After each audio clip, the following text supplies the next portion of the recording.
Smyrna की कलीसिया को पत्री। प्रकाशित वाक्य अध्याय 2 वचन 8 से 11।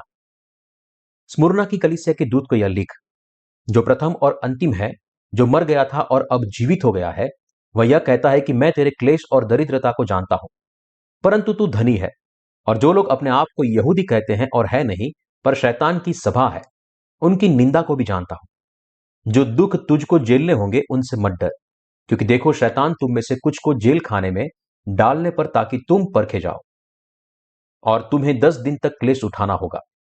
प्राण देने तक विश्वासी रह, तो मैं तुझे जीवन का मुकुट दूंगा। जिसके कान हो वह सुन ले कि आत्मा कलीसियाओं से क्या कहता है। जो जय पाए उसको दूसरी मृत्यु से हानि न पहुंचेगी। विवरण। वचन 8। स्मुरना की कलीसिया के दूत को यह लिख, जो प्रथम और अंतिम है, जो मर गया था और अब जीवित हो गया है, वह यह कहता है। स्मुरना की कलीसिया की स्थापना तब हुई जब पौलुस इफिसुस की कलीसिया की सेवा कर रहा था। उपरोक्त परिच्छेद के अनुसार इस कलीसिया के सदस्य अपेक्षाकृत गरीब थे, जो अपने विश्वास के कारण अपने समुदाय में यहूदियों द्वारा विरोध का सामना कर रहे थे। यहूदियों द्वारा इन कलीसियाओं को कितना सताया गया था, वह कलीसिया के फादर्स के युग में एक पर्यवेक्षक पॉलीकार्प की शहादत से देखा जा सकता है। प्रारंभिक कलीसिया के संतों को यहूदी विश्वासियों द्वारा निरंतर उत्पीड़न का सामना करना पड़ा, जिन्होंने मसीह को अपने मसीहा के रूप में अस्वीकार कर दिया। स्मुरना की कलीसिया की स्थापना प्रेरित पौलुस ने की थी, जो प्रथम और अंतिम है, जो मर गया था और अब जीवित हो गया है। इसके द्वारा यूहन्ना परमेश्वर का उल्लेख कर रहा है, जिसने ब्रह्मांड का निर्माण किया। हमारे प्रभु कुमारी मरियम से पैदा हुए, यूहन्ना द्वारा अपने बपतिस्मा के माध्यम से जगत के पापों को अपने ऊपर ले लिया और इन पापों के लिए क्रूस पर लहू बहाकर न्याय किया। फिर वह 3 दिनों में मरे हुओं में से जी उठा और परमेश्वर के दाहिने हाथ विराजमान है। यीशु न केवल हमारे उद्धारकर्ता के रूप में, बल्कि सर्वशक्तिमान परमेश्वर के रूप में भी परमेश्वर की कलीसिया के दूत से बात करता है। वचन 9। मैं तेरे क्लेश और दरिद्रता को जानता हूं, परंतु तू धनी है, और जो लोग अपने आप को यहूदी कहते हैं और है नहीं, पर शैतान की सभा है, उनकी निंदा को भी जानता हूं। परमेश्वर उन सभी कठिनाइयों और क्लेशों के बारे में जानते थे, जिनका सामना स्मुरना की कलीसिया पर कर रही थी। यद्यपि यह भौतिक दृष्टि से एक गरीब कलीसिया थी, लेकिन स्मुरना की कलीसिया आत्मिक रूप से समृद्ध थी।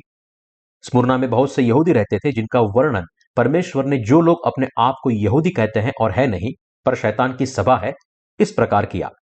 इन यहूदियों ने शैतान के उद्देश्य को पूरा करने के लिए उपयोग किए जाने वाले औजार के रूप में खुद को सौंप दिया, और इस प्रकार परमेश्वर की कलीसिया को सताते हुए पानी और आत्मा के सुसमाचार के प्रचार में बाधा बन गए। उनका मानना था कि वे अकेले रूढ़िवादी यहूदी थे और वे अकेले इब्राहिम की संतान थे, लेकिन वास्तव में वे न केवल इब्राहिम के विश्वास का पालन करने में विफल रहे, बल्कि इससे भी बदतर उन्होंने अपने पूर्वजों के परमेश्वर को अस्वीकार कर दिया। इन यहूदियों द्वारा अत्यधिक सताए गए स्मुरना की कलीसिया गरीब थी, लेकिन फिर भी यह एक ऐसी कलीसिया थी जो अपनी आत्मिकता में समृद्ध थी। वचन 10।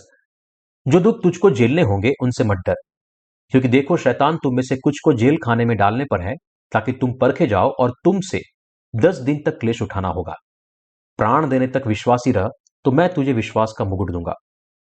परमेश्वर ने स्मुरना की कलीसिया से कहा कि जो दुख तुझको झेलने होंगे उनसे मत डर।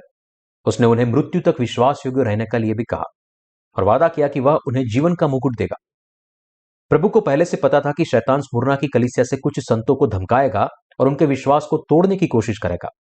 यही कारण है कि उसने वादा किया कि यदि वे मृत्यु तक उसके प्रति वफादार रहे, तो वह उन्हें जीवन का मुकुट देगा। इस भाग के माध्यम से प्रभु हमें बताता है कि वह यह है कि परमेश्वर के सेवक और उनके संत जो अंत के समय में जीवन जी रहे हैं, उन्हें भी शैतान और उनके अनुयायियों द्वारा सताया जाएगा, लेकिन हमारे पास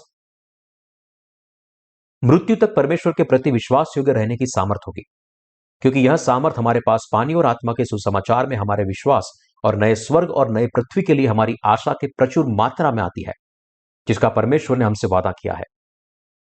वचन 11। जिसके कान हो वह सुन ले कि आत्मा कलीसियाओं से क्या कहता है। जो जय पाए उसको दूसरी मृत्यु से हानि न पहुंचेगी। अंत समय के विश्वासी मसीह विरोधियों और परमेश्वर के विरुद्ध उठ खड़े हुए लोगों के विरुद्ध युद्ध में शामिल होंगे। परमेश्वर हमें बताता है कि जिनके पास सच्चे सुसमाचार और स्वर्ग की आशा है, वे अपने विश्वास से विजयी होंगे। हमें अपना सत्य और विश्वास का वचन देकर परमेश्वर ने प्रत्येक विश्वासी को अपने शत्रुओं पर विजय प्राप्त करने में सक्षम बनाया है। एकमात्र प्रश्न शेष है कि क्या हम परमेश्वर और उसके सेवकों को पक्ष में होंगे या नहीं। रोमियो अध्याय 8 वचन 18 हमें बताता है कि क्योंकि मैं समझता हूं कि इस समय के दुख और क्लेश उस महिमा के सामने जो हम पर प्रकट होने वाली है कुछ भी नहीं है। मसीह विरोधी और उनके अनुयायियों द्वारा हमारा उत्पीड़न केवल कुछ समय के लिए रहेगा, शायद केवल 10 दिन तक। परमेश्वर पर भरोसा करते हुए आप दुख की इस छोटी अवधि का सामना कर सकते हैं, मसीह विरोधी पर विजय प्राप्त कर सकते हैं और परमेश्वर की महिमा कर सकते हैं और अपने पुरस्कार के रूप में उसके अनंत राज्य को प्राप्त कर सकते हैं। परमेश्वर के संतों को मसीह विरोधी के खिलाफ अपनी लड़ाई जीतने की सामर्थ्य दी है।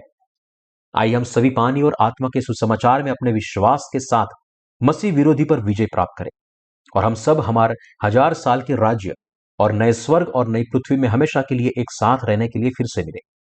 यहां पहली मृत्यु हमारी शारीरिक मृत्यु को संदर्भित करती है, जबकि दूसरी मृत्यु नरक की अनंत सजा द्वारा आत्मिक मृत्यु को संदर्भित करती है।